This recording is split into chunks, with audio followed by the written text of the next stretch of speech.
Hi, and welcome to Stephan, Livera podcast, a show about Bitcoin. So, are you interested to understand more about the shift of Bitcoin mining into North America? Historically, the industry has been dominated by China. Lee Quigley wrote this report for Compass Mining. Now, he has since left Compass Mining and independent consulting and writing now, but we talk about the report and give you some insight into the dynamics going on here around why it's changing now, the mining equipment upgrade cycle, capital market access, regulatory certainty, as well as potential downsides of this shift. This show is brought to you by Swan Bitcoin. Swan is the best way to accumulate Bitcoin with automatic recurring buys and instant buys. Don't be one of those people trying to time the tops and the bottoms. That's no way to live. Just set up your automated stacking plan and you don't have to worry.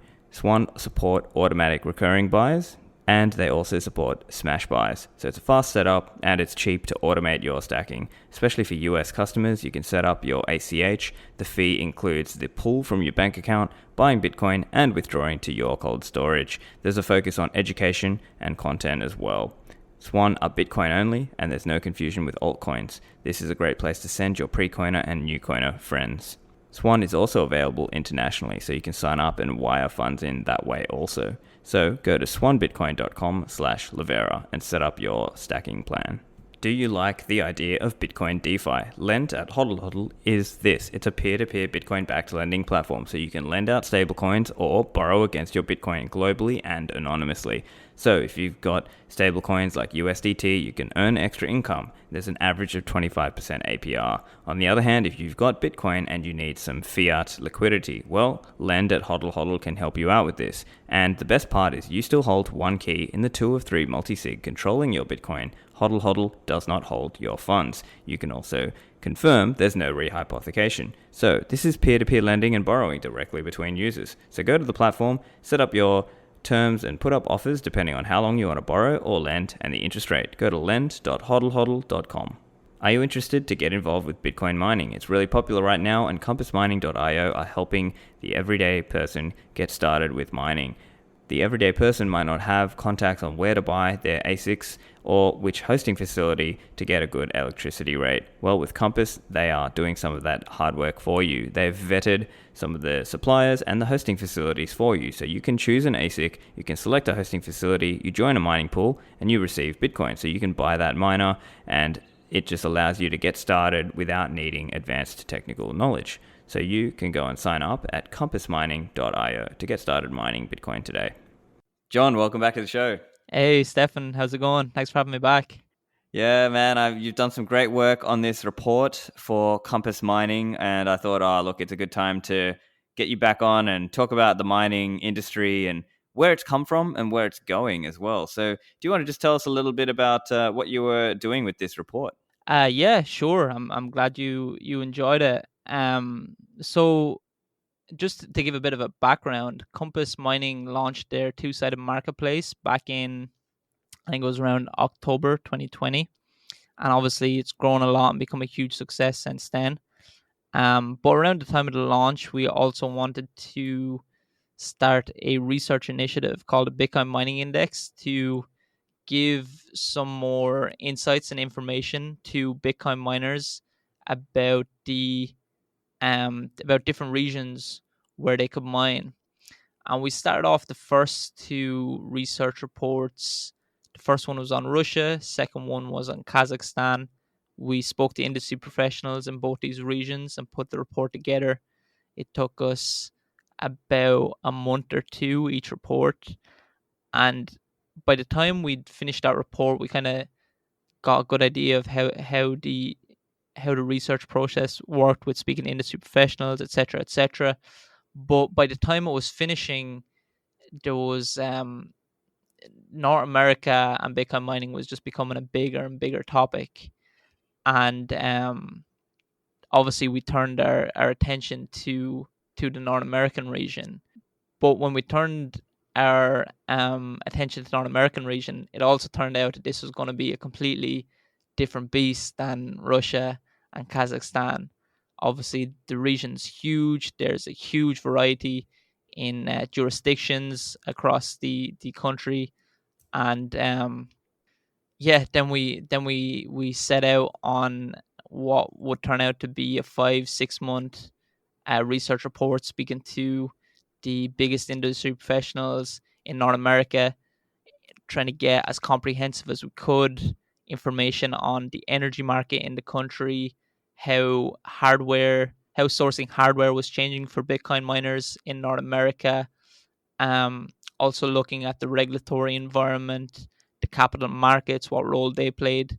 So yeah, it turned out to be a monster report, and anybody listening, I would certainly recommend checking it out. Yeah, excellent. And so one of the difficulties with this is when people are new, they just think of it all as one thing, right? Mining pools and miners, and they're all the same. Well, no, they're not. They're actually distinct entities, and they're not all public facing, or they're not all fully open about all that. And maybe that's for good reason. So was that part of the difficulty then, that you had to sort of go around and research and try to figure out who was open to speaking more forthright and others who were more, let's say, a little bit more private? Yeah, so what I would say is one of the reasons we were able to carry out this report is prior to launching the Compass marketplace, Whit was carrying out the hash rate mining podcast for a long, long time, and um, corresponding very closely with a lot of the biggest Western miners, and managed to build some close relationships with them. So that really gave us the access, the tools, and the resources to be able to carry out the research. Without those connections, research simply wouldn't have been possible.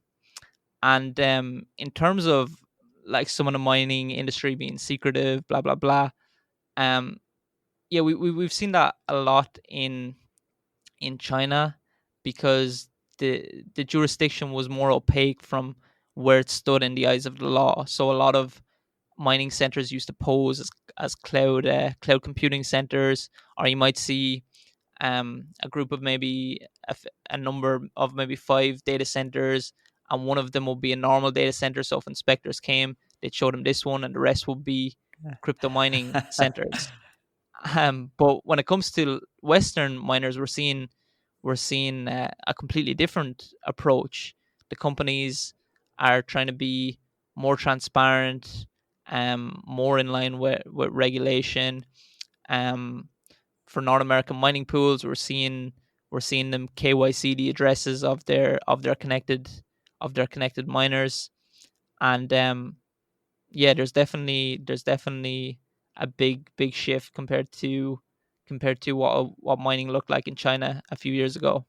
Yeah, very good insight there. And so let's talk a little bit about where we came from. And now it seems that there's a lot of mining shifting into North America. But I guess just to set the scene for listeners out there, what was it like, and why did so much of the industry in terms of Bitcoin mining start off in China? What were some of the advantages that China had as a jurisdiction for Bitcoin mining years ago?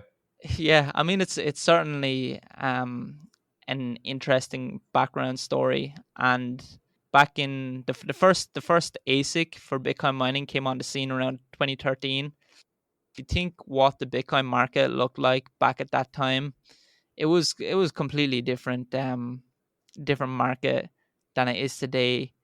The asset class was maybe 10 billion or under in terms of total market cap. The block rewards available to miner much lower than they are today. As a result, what happened was it was the initial manufacturers obviously set up in China. They were close to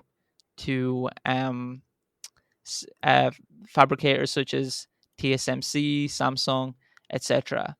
Back in the early years, it was obviously a very, very high risk venture, Bitcoin mining. And we've seen the propensity from Chinese miners to be willing to take this risk. And what that gradually evolved into, and what we're seeing today, is a more institutionalized market. Um, in the early years of Bitcoin mining, hardware life cycles were super quick. Chips were innovating and improving and becoming smaller um, at a much greater pace than they are today. And as a result, um, the hardware that manufacturers was releasing had much shorter life cycles.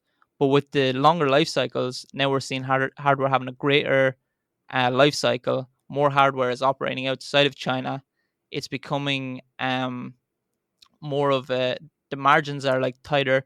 So we're just essentially seeing a transition from an extremely high risk, opaque industry to one that is more transparent, institutionalized, and yeah, hopefully going to be better and more decentralized for the Bitcoin network as well. Yeah, really interesting. And so, just to touch on that hardware lifecycle point, so I guess it's saying that in the earlier days, the technology was not at operating at the human limit, right? In terms of like nanometers and things like that. So it was more important to be close to where the hardware was being made because you were constantly upgrading. And now it's more like that hardware that you get, it will last longer. It might be 3 or 5 years, something in that range, where that you buy this machine and it will be generally profitable for you to mine with that. Whereas historically, you had to upgrade really quickly because of how quickly the technology was improving, such that if you had this old miner, it was not competitive. Would you say that's Yeah, basically what was going on there? for sure. And this also played a huge role in keeping the dominance in China because personal business relationships play such a huge role in how Chinese business is conducted.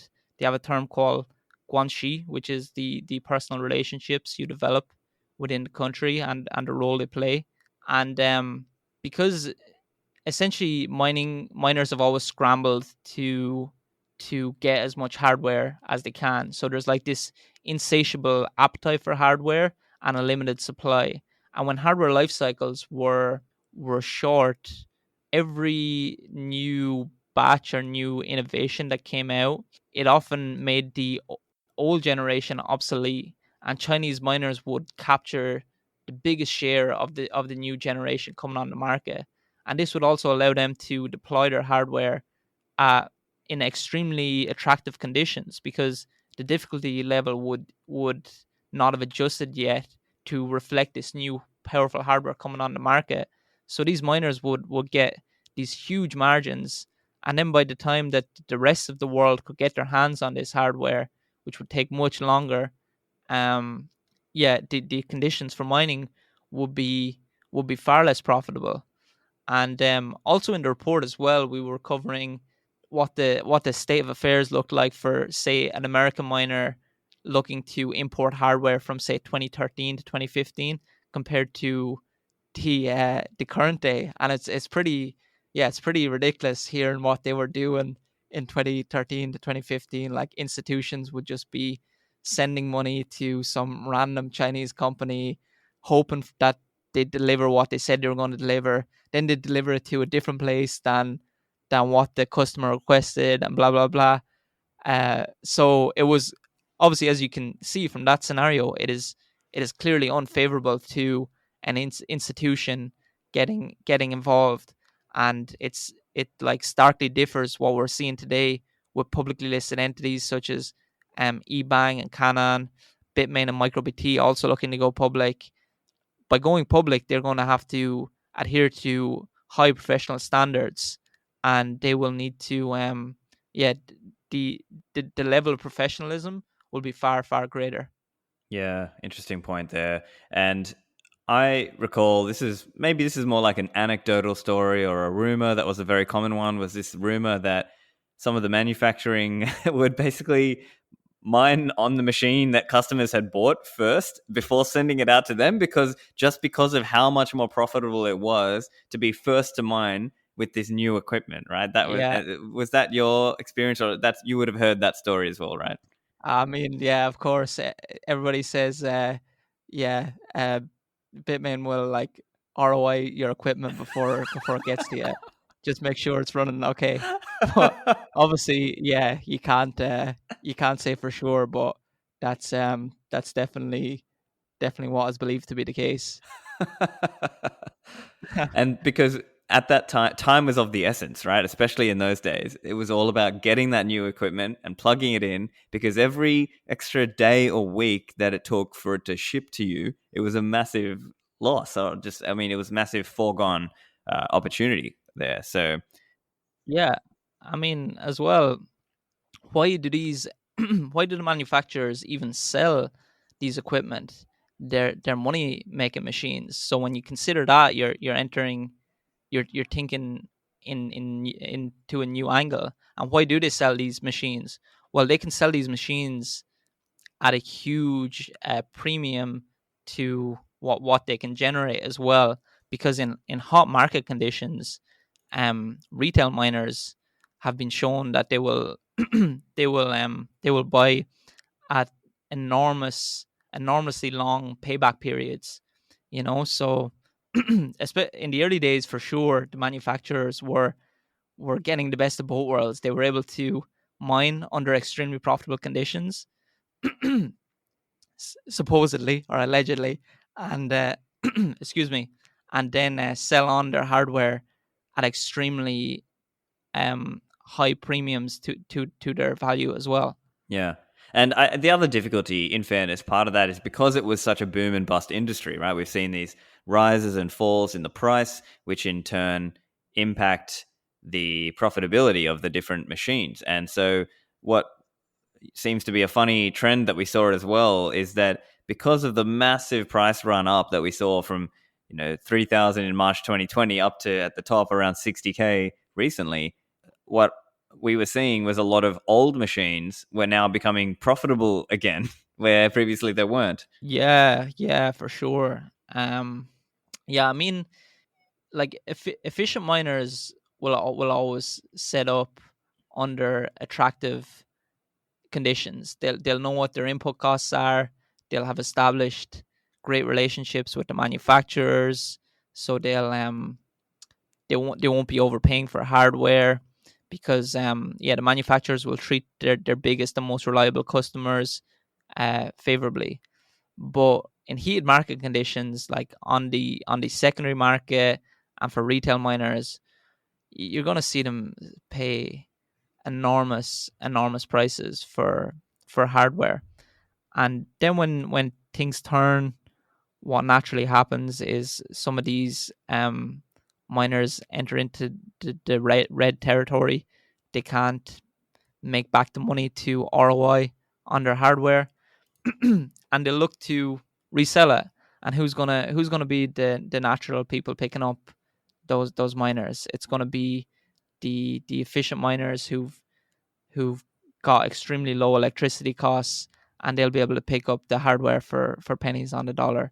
So yeah, it's like the mining cycle. It's almost like a leveraged Bitcoin cycle. Yeah, that's crazy. Hey, when you think about it. And basically, if you can play that game well, it can be extremely profitable. But on the downside, if you don't play it well, you can lose a lot of money too. So, Oh yeah, for sure. And yeah, a lot of people, when they first start to get exposure to cryptocurrencies, and they look into mining, and they're so eager to deploy some capital, and they don't realize that, oh, maybe the figures look good right now, but how will the figures look if difficulty moves this way, or if price moves this way? Like, how vulnerable are they to price declines, and how likely is it that their hardware, at that the capital invested, is going to pay off? Yeah, if price declines by that much. And it's also an opportunity cost as well, because that money can go into investing in Bitcoin, or other assets. yeah, fascinating because you really have to think about all these different factors. You have to think it's a speculation game, right? You're playing this speculation of saying, where do I think the price is going to be in 1 year or 2 years from now? Where do I think the difficulty is going to be and the hash rate going to be in a couple of years from now? Where do I think the technology is going to be in a couple of years from now in terms of Bitcoin mining equipment? And then can I source cheap power and get good certainty on that as well, as opposed to historically, where if you couldn't do that, you were at the whim of your energy provider who might do the rug pull and give you initially a good deal and then later do the rug pull and now you're left with the miner but no power or no cheap power. And so I guess these are the things that miners have to think about. Yeah, absolutely. And that just naturally shows who the strongest players, from in terms of pure play Bitcoin mining operations, who the strongest players are. They're those that can secure the lowest possible operating costs for the longest term possible, plus have their capex as low as possible. And yeah, that's one of the reasons we've seen such huge growth in the North American mining industry. It's in certain states, Texas particularly is attractive. It's offered the opportunity for miners to secure extremely attractive electricity prices, and it doesn't seem like, at least to a lesser degree, it's not as subject to being rug pulled, as you say, as in many, like in some regions in North America. Of course, there is that risk, but miners can establish themselves in states which are more favorable to being able to keep the rates low for a long time. Right, yeah. And so, yeah, that gets into this whole transition over to the North American Bitcoin mining market that's growing. So, historically, China might have been, if you aggregate it, it might have been something like 60, maybe even 65% of the network's hash rate. And so that was one of the areas where the critics would throw barbs and say, oh, look, see, it's centralized into China, even if it was different pools and different miners. They would say, oh, see, look. And now, obviously, with what's going on in China, it seems that that number is obviously coming down a lot. If you had to guess, or do you have like a rough idea, what kind of percentages of what percentage of Bitcoin's hash rate would you say is coming out of North America now, or even the USA? Um, I'm not. I actually I wouldn't have any figures myself, but I did see that Cambridge put out some estimates for April 2021, and the figures for China were already radically lower, and that's before even The recent before crackdown, yeah. yeah, before the comments came from the high level politicians. Yeah, I believe one person who's the right hand man to the president. Yeah, led a committee to essentially pretty much outlaw the activity of Bitcoin mining. And yeah, since then we've just seen an absolute flood of miners come out of countries. So yeah, I don't know what the figure is, but I'd be super interested to see it, and I think it's probably going to be super low, especially compared to historical levels. Right, yeah, yeah. And so that also brings up this whole idea of certainty. So jurisdictional certainty or regime certainty. So I think that's potentially one of the factors, and you outline this in the report, where maybe historically it was more important to be close to getting the new hardware soon. Now it seems like it's more important to have regulatory certainty or regime certainty. So what are some of the factors that go into that? Why is that? Yeah, that's a great question, and yeah, to be honest, the way I anticipated it happening was I wasn't expecting such a harsh stance from the Chinese government so quickly to catalyze such a flood out of the country into the US. And I was expecting it to have a huge share for a long time and hash rate gradually transition over to North America as a result of this jurisdictional certainty and other factors as well. And this jurisdictional certainty is like, it's legal systems that Western sorry, excuse me. It's legal systems that Westerners are comfortable with. It's capital markets that they're comfortable with the regulations around, and it's essentially just a different environment that Westerners are more comfortable establishing their operations in. And of course, it won't be the number one. North America won't be the number one choice for every miner that wants to migrate. Some will be more comfortable setting up in Russia, Kazakhstan, maybe Iran. Maybe they have connections or circumstances in these regions that allow them to set up more favorably. But if you think that if you're a Western businessman, a Western institution, and you're looking to set up a business that can operate for decades profitably, North America is going to be a strong candidate because its legal systems and its regulation have stood the test of time, and it has the leading economy in the world. So there's a lot of favorable factors there, and it also, another thing that um shouldn't be forgotten is it has abundant power. Um, Sourcing electricity can be tricky in a lot of states, but there's definitely a lot of opportunities to also source low cost power for the long run. Okay, so digging into the US energy market, why is it that places like Texas are more attractive than others? Yeah, so one of the interesting things about the Texas and the ERCOT grid in Texas is the ability for miners to participate in demand response programs and radically reduce their electricity rates as a result of this. So miners can already um, secure quite attractive base electricity rates in the region already, but the ability to participate in these demand response programs gives them the possibility to reduce these even further.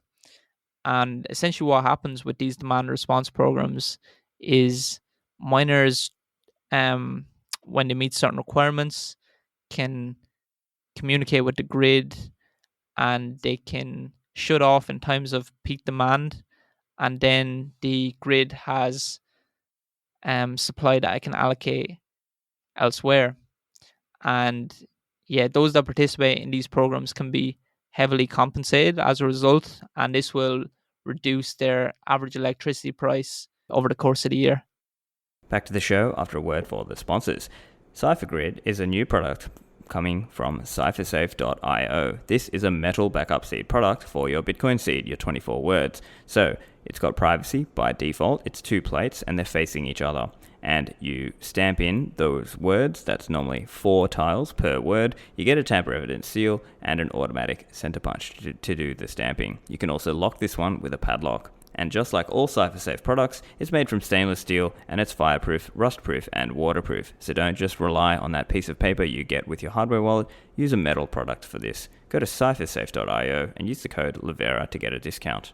And speaking of security, get the Cold Card, my favorite Bitcoin hardware wallet from coinkite.com. The Cold Card is an excellent Bitcoin hardware wallet, and it's a great step for you to upgrade your security. If, say, you're on a phone wallet, or maybe you've left your coins on the exchange, well, it's time to learn how to use a Cold Card. Cold Card can be used with Spectre or Sparrow or Electrum. And so Spectre and Sparrow are some really easy ones. So if you're one of those people out there who's a little bit worried about using a Cold Card, maybe you're on a Trezor or a Ledger, well, Cold Card is a great one to try and improve your level. I did an episode recently with NVK as well, where we talked through some of the key considerations as well. Cold Card can be used air-gapped. You can use it with a micro SD card. So there's lots of excellent features. Cold Card is available at coinkite.com and use the code Livera to get a discount. And finally, Unchained Capital. They've got a new concierge onboarding program to help you get started and get set up with multi-signature security. So there's just a need to upgrade our security beyond custodians and potentially even single signature wallets.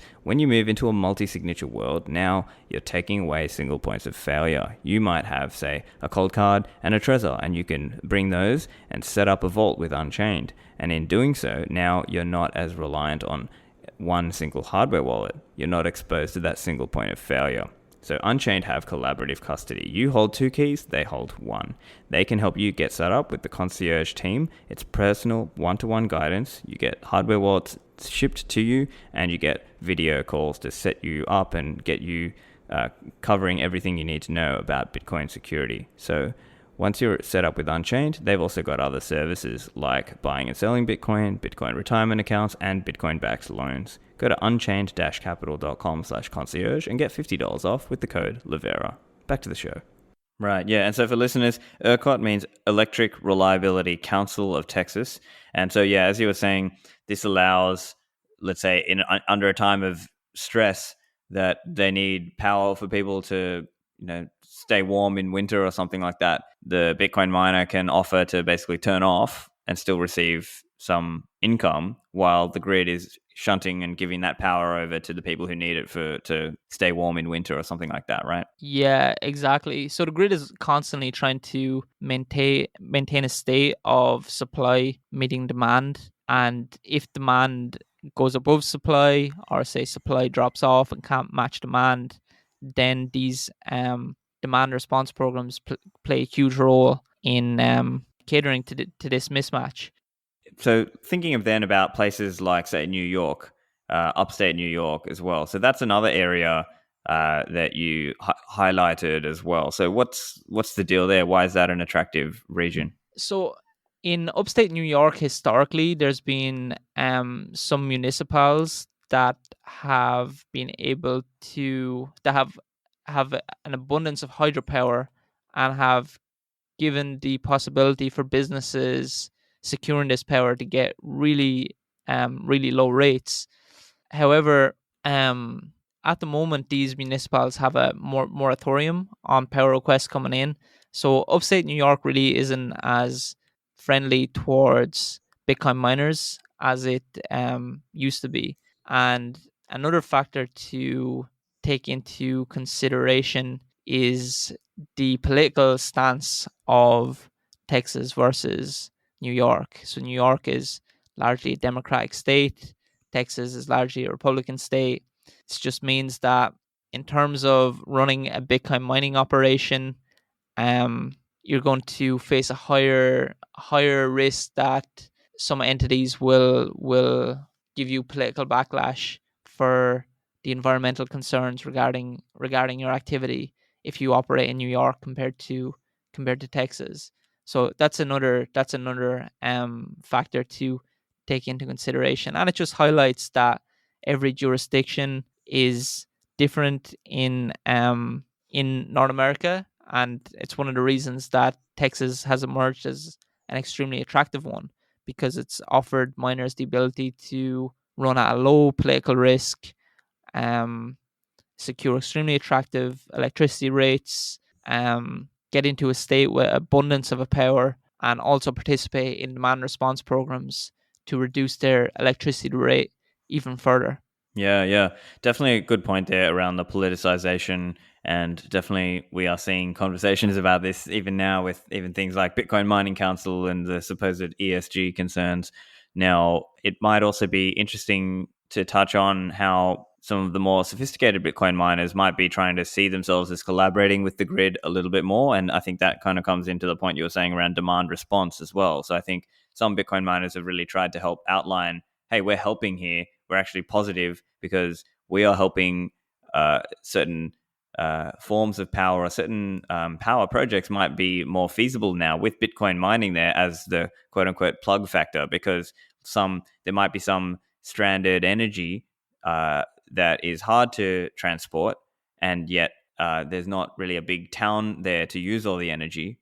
But then the Bitcoin miner can come in and say, well, hey, we can come in and be that plug factor for you. We can use up that additional energy for you and then offer to turn off when you need us to. And in doing so, sort of help that project become viable where previously it might not have been. Yeah, I mean that's a really interesting point, and it's been raised a lot. Is that it doesn't really matter where the Bitcoin mine is located. They can like if you're a normal business, there's huge advantages to say operating in a city or close to your customers or whatnot. But a Bitcoin mine can go close to these regions that maybe have an excess of power being produced, and they can provide a constant load response, and this can potentially improve the financial conditions of the power producer and allow them to build out further transmissions infrastructure, and also have this reliability of a constant load there.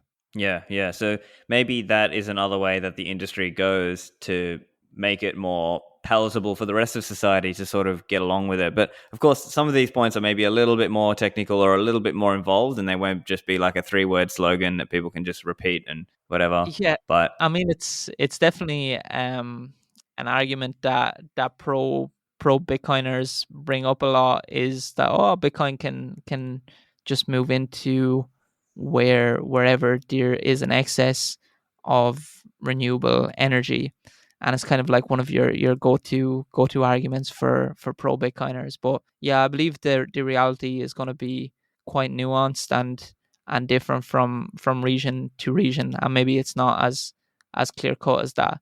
But yeah, there is no doubt that Bitcoin and Bitcoin mining in particular has attractive properties in that it can go and provide a constant load. Yep.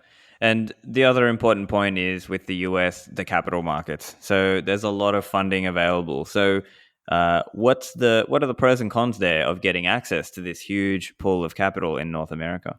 Phew, I mean, it seems to only be pros, to be honest. Like it's extremely attractive for any mining related company to have been publicly listed over the past year. They would have seen their multiples go to enormous amounts. Yeah, we did some analysis in the report looking at the value per hash rate of various publicly listed mining companies, and yeah, just increased hugely by huge multiples during the latest bull run. And mining publicly listed mining companies essentially acted as a leveraged play on Bitcoin during that bull run, and it just offers a lot of benefits to the companies that are publicly listed during these bull runs, because their share value increases so much, and this gives them leverage to expand their infrastructure. And we've seen that with Argo blockchain coming to a share purchase deal with a New York company to purchase land in Texas and build out a facility there. And we also seen several other companies use their high share value to execute purchase agreements as well. Yeah, so essentially being part of that US regulatory regime, while you do have to do some reporting costs and things, ultimately you're getting access to all this capital that's out there, and that can then be used to fund your operations and turn that in the service of Bitcoin by making the Bitcoin network more secure. So that's certainly an important factor. Maybe the downside, I guess, is if everything becomes more like regulated, then maybe it might theoretically in the future become more easy to capture Bitcoin and stop, say, or start the introduction of things that we don't want to see, things like whitelists or blacklists of who you're allowed to send transactions to, and supposedly if the miners were to be forced to into that kind of arrangement. But Yeah, there is a countervailing factor as well, where let's say the fact that it's getting distributed more and more around the world, right? yeah, there definitely is some downsides to publicly listing as well. There's going to be more costs associated with accounting, financial reporting requirements, and plus you need to be transparent about everything you do. So let's say if some publicly listed mining company comes up with some huge innovation that can radically reduce their costs in some way, well, they're gonna have to disclose that. Whereas a private company could just keep it under the hood for forever, pretty much. And the other factor is maybe you're more liable to lawsuits, and you're more in the public light. There's more risk legally operating as a public company. Yeah, yeah. So yeah, definitely pros and cons there. But on the whole, Seems like the pros maybe outweighs the cons. outweigh it. Yeah, yeah, and yeah, and just the broader point around how it hash rate is moving all around the world, right? It's not just going into North America, into USA. It's going, as you said, into Europe, into Russia, into other places. So I think that probably on net, and especially as the hash rate rises, it just becomes harder and harder for anybody to try and attack the network over time. Well, yeah, in terms of attacking the network, you're really facing a big task, because any hardware that comes out essentially is gobbled up by miners, right? Maybe the biggest risk we face is if all the hardware, if the majority of the hardware got concentrated within a small region, and then some sort of government authorities or powers in that regard tried to seize the hardware or something along the lines of that. But yeah, I'm sure the network will adjust to such an attack. Um, yeah, just thinking of attacks on the Bitcoin network, it seems like a hard task for even a collection of states to pull off. Yeah, yeah. Although I guess just for the sake of being devil's advocate, you could say, all right, all these miners in the USA, they're public, they're regulated, they're known people. What if the political environment turns and say the US government says, we're mandating that because you're all under the regulated tent, now you need to subscribe to our whitelisting and blacklisting service where we say you may send to this address and this, and maybe that would be an angle now that everyone's inside the regulated tent, possibly. Yeah, definitely. That's a good point. I'd be more concerned about if they a huge amount of the hardware migrated to North America and then they tried to do some sort of seize assets thing and take all the hardware.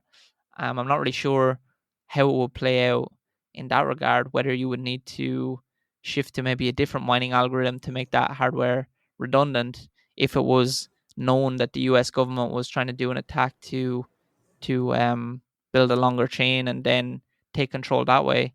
That would definitely be a scary attack. But in terms of whitelisting and blacklisting, I think it's always the case that as long as there's one mining pool willing to add transactions with complete censorship resistant, then that transaction will eventually be added. It'll just take a long time. Yeah, yeah. And just to explain for listeners there, so what we're referring to there is when you send your transaction on the Bitcoin network, and obviously we're anticipating longer term over time, these will be very high value transactions between, say, banks, because number is going up, right? And so what would theoretically happen if a lot of the miners were trying to censor a certain transaction, then one of the censorship resistant properties of Bitcoin is that it could be that person could be offering a higher fee, and that fee would be an incentive for a miner somewhere around the world, a quote unquote good miner who wants to promote the censorship resistant values, would have an incentive then to take that transaction and put it into their block, as opposed to some of the other miners, let's say hypothetically, who had been legally mandated not to accept this transaction from A to B, that kind of thing. But there's a lot of different complicated scenarios here because even to mandate that kind of thing, it would require that all the transactions are identifiable from between identifiable parties, such that a person could create a whitelist or a blacklist that is even practical. So it kind of depends on how many of the coins are, I guess, all KYC'd and tracked and chain analyzed or chain surveilled. And so I guess it's a complicated story, and uh, there's going to be that push battle back and forth on how censorship resistant Bitcoin should be, right? Because some of us would argue, look, the whole point of Bitcoin is, inflation resistance and censorship resistance. And so if you start to erode that, then the value of Bitcoin starts to go. So I think it seems now that the industry is recognizing that and pushing that as well. So even recently, there was that whole Yeah, that there was that Bitcoin miner who was OFAC compliant blocks in their block header, and now recently they've taken that off and said, no, we want to support Taproot, and we're going to get rid of that. yeah. It's definitely an interesting angle to consider is what would happen if Bitcoin mining continues to be institutionalized, and then these institutions are under the watch of a large regulatory body, and they attempt to introduce this whitelisting, backlisting mechanisms. Yeah, it certainly is a risk to consider and something to be mindful of. Yeah, but I think the other point as well, and we were talking about this earlier, is that it's not just one country. There are many countries all over the world, and they're not necessarily all going to agree on what the whitelist and the blacklist should be. And so, even if the USA came out doing this, that might end up actually, in practice, it might just end up harming US Bitcoin miners, but helping Russian Bitcoin miners or Kazakhstan Bitcoin miners or Yeah, some other jurisdiction, because they might now get more fees because of all the people who have to pay for their transaction to get included inside a block. I think one of the best things for Bitcoin is that the governments around the world can't agree. If they could agree, maybe Bitcoin would have been stopped a long time ago. But here we are. Exactly, right? So that's an interesting Yeah, dynamic, but I think I count myself as an optimist. I think things are going to work out in that way longer term. just because of the way the system is crafted and the way the incentives sort of work. Although you have to admit there's certain possibilities of bad outcomes that could happen as well. Yeah, I have my glass half full here as well, Stefan. Yeah, that's it. Another topic I wanted to chat with you about is this whole idea of hash rate derivatives and hash rate tokens. So in the report, you spell out this idea that some of the big mining pools like Poolin and Binance are starting to explore these ideas, whereas potentially in the US or maybe elsewhere in North America, it's not as much of a thing. Can you outline what this idea is? What's the idea behind these hash rate and derivative tokens? Yeah, so the financialization of mining has been a big topic for a few years. What do I mean by that? The financialization of mining. It's essentially providing better tools and better services to miners for them to hedge their risk. One of the biggest topics in that area has been how can we turn hash rate into a tradable token or something that trades on an exchange. And we've seen some rudimentary applications of that so far. There's one website, the name is gone from me now, where you can rent hash rate from different algorithms. Nice hash or one of those? I can't remember. Yeah, I think it might be Nice Hash. But yeah, over the past year, we've seen some companies really start to push this idea forward further. We've seen both Binance and Poolin launch tokens that are tied to hash rate.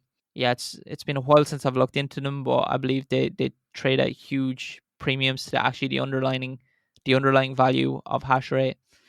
But I guess as it relates to North America, the point I was trying to make in the report is that in jurisdictions outside of North America, they will be more have more of a propensity towards risk, and they will carry out more risky activities and experiment more. And as a result, a lot of people are going to end up being scammed, right? Whereas in North America, businesses are more careful to do things under the guidelines of a regulatory agency. So, what's the natural result of this? It's like we see some innovation outside of North America, but we also see some people being scammed and frauded. But then eventually, North America remains on the frontier of innovation because they have the biggest market, biggest economy in the world. So they eventually will come out with regulated products. If there is a sustainable idea there, and I think it's similar to the story of Bitcoin mining, right? In the early years, North America was keeping its hands far away. Anybody that was doing Bitcoin mining was extremely questionable activity, but only in the past few years has it gained huge legitimacy and seen a huge growth in North America, and have North America been more willing to embrace it. We've seen institutions put it on their balance sheet, etc., etc. But are we seeing institutions putting shitcoins on their balance sheet? No, we're not. But in other countries, of course, institutions are messing around with shitcoins, etc., etc. But yeah, it's kind of like a test of what. Yeah, it's like experimenting outside of the US, and then naturally a bigger product and a bigger market gets created in the US. Yeah, yeah. Uh, Also, we haven't spoken much about Canada as well. So, did you want to just outline a little bit of what's it look like in Canada, Bitcoin mining wise? Yeah, so yeah, Canada has its own special chapter in the report for sure, and it's definitely very distinct from the US. It's a much more bureaucratic environment, and it kind of has the same relationship that I was outlining with other countries versus the US. Um, in Canada, there was huge growth in the Bitcoin mining industry long before there was in the US, and many companies with various cryptocurrency activities have listed on the Toronto Stock Venture Exchange. Um, but because of its hugely bureaucratic environment and political environment, it's there's a lot of hurdles to building large scale Bitcoin mining facilities in Canada. So Canada offers some attractive there's some attractive regions to build profitable operations, but typically at a lower scale. Whereas in the US, it's more favorable to miners that have ambitions of huge scale operations. Yeah, good points. And so, with the creation of the mining equipment as well, so mining machines, there's this whole constraint that people are talking about with semiconductors, right? So, this idea of TSMC being one of the big dogs of that world, and that there being a constraint there because of limitation of the factories in Taiwan, but then also there is talk now. I think they have mentioned they're going to build one in Texas, and there's more talk about competition coming into that semiconductor space. So I'm wondering whether you have any thoughts there on what the future of that looks like. Does it look like we're going to see uh, more alternatives in terms of semiconductors, which in turn will then create more people who can create Bitcoin mining equipment, or the expansion of the current big players?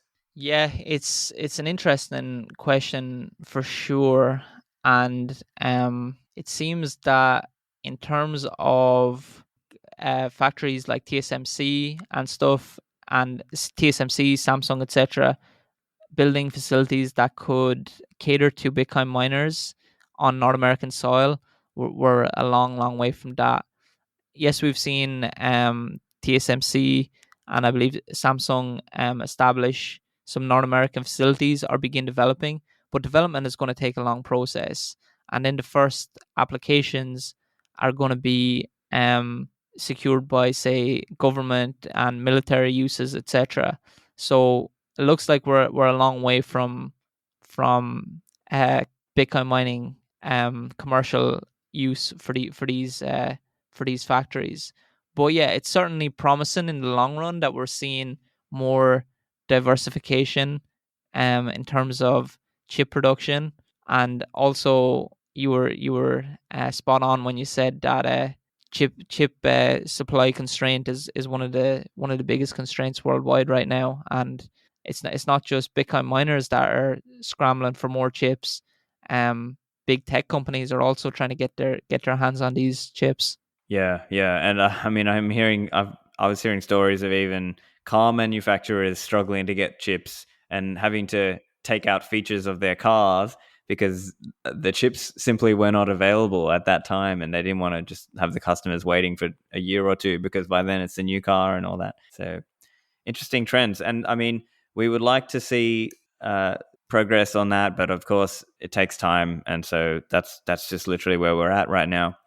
So I'm curious as well. Do you have any thoughts, rest of the world, in terms of other places, Africa or I don't know, elsewhere in Europe? Do you see Bitcoin mining operations coming there, or are they just not really at the scale level yet? Yeah, no, I don't see them being at the scale level yet. I believe North America is going to be the biggest. US in particular. China's share is dwindling. Russia and Kazakhstan are going to hold significant shares. Iceland will continue to have a share, but in terms of other regions, I'm not sure which region is going to be significant or not non-significant. Yeah, still remains to be seen. Hey. Yeah. So yeah, let's talk a little bit about your other work. Or what other stuff are you working on, and or what have you got any other stuff coming up that people can keep an eye out for? Yeah, so I ended up leaving Compass Mining after doing this report at the end of May. I've been in the industry for over 4 years now, working with various clients doing freelance writing work. And since leaving Compass Mining, I've gone back to doing a lot of freelance writing work. And one of the main things I've been doing is helping a lot of companies with their newsletters.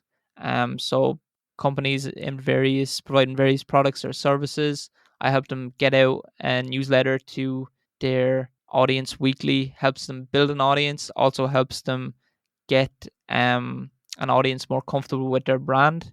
Yeah, if you can issue high quality insights to an audience that is relevant to your product or service, yeah, very few companies can do that. So it both helps build an audience plus warms an audience to using your product or service. So that's been the focus for me recently. Excellent. So yeah, really enjoyed chatting with you, John. Where can listeners find you online or get in touch with you? Yeah, if they want to get in touch with me, I'm pretty active on Twitter. They can follow me at Bitcoin Nomadic. You can also connect me on LinkedIn. I'm not so active there, but yeah, feel free to follow me on Twitter and DM me or tweet at me. Excellent. Thanks, John. Yeah, thanks, Stephan. It was a pleasure. Get the show notes at stephanlivera.com/295. Thanks, and I will see you in the Citadels.